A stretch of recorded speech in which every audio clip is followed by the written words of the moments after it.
Okay, here's your reminder that who you hire can win you a house just as easily as it can lose you a house. So listen to this crazy story. So about a month ago, I had a listing. We received an offer late at night. I let my clients know we were gonna connect first thing in the morning to review the offer, so we did just that.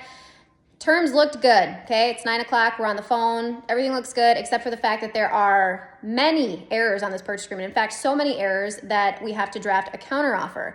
So instead of just signing the offer as is and calling it a done deal, we had to draft a counteroffer to correct the mischecked or unchecked boxes on the purchase agreement. So sent that over to the agent within an hour. By 10 o'clock, she's got it. And a couple hours roll by, nothing. We don't have the signed purchase agreement back yet, but they're busy setting up inspections. Don't know why, but okay. So anyways, in the midst of sending over the signed counteroffer and purchase agreement, and later that afternoon, we received a call from another agent.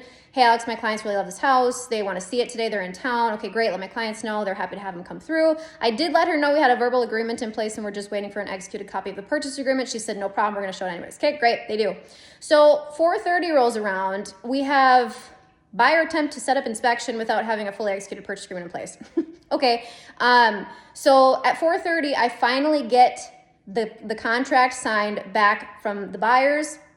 However, the agent decided to draft her own counteroffer. So now we have one counteroffer signed by the buyer, one counteroffer signed by the seller, and a fully signed purchase agreement.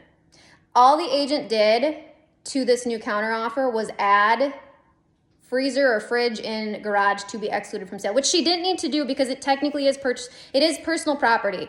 So unless it's written into the contract, it doesn't stay. So now we have, in the very beginning, she missed all these boxes which required a counteroffer, to now all of a sudden she's redrafting a counteroffer for really no good reason.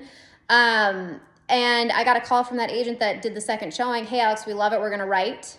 And I'm gonna have an offer to you very shortly. So she did. I called my clients. I said, here's the deal. They told us we're gonna write. This is what they're coming in at. And my clients were like, well, we kind of want to wait to see what happens. So what we did was we rescinded the counter offer that we had out there to the first buyer, and went with the second offer. Now, sounds like it sucks, right? That's a hard lesson for that agent to learn. That is a huge bummer for those buyers, but I can't, again, who you hire matters. Your speed is everything in this business. Because actually, if you want to dial it all the way back, had the agent filled out the purchase agreement correctly, we would have just signed it as is and it would have been a done deal, and that entire situation would have never taken place. But because she filled out the purchase agreement so sloppily that required an amendment or a counteroffer to be drafted, it created this whole day of time that allowed for another showing to take place, another offer to happen. So anyways, hire appropriately, okay? Ask the questions. How do you communicate? How, easy are you to get a hold of? How quickly do you move? Do you know a purchase agreement? I mean, those simple questions can get you the house or lose you the house.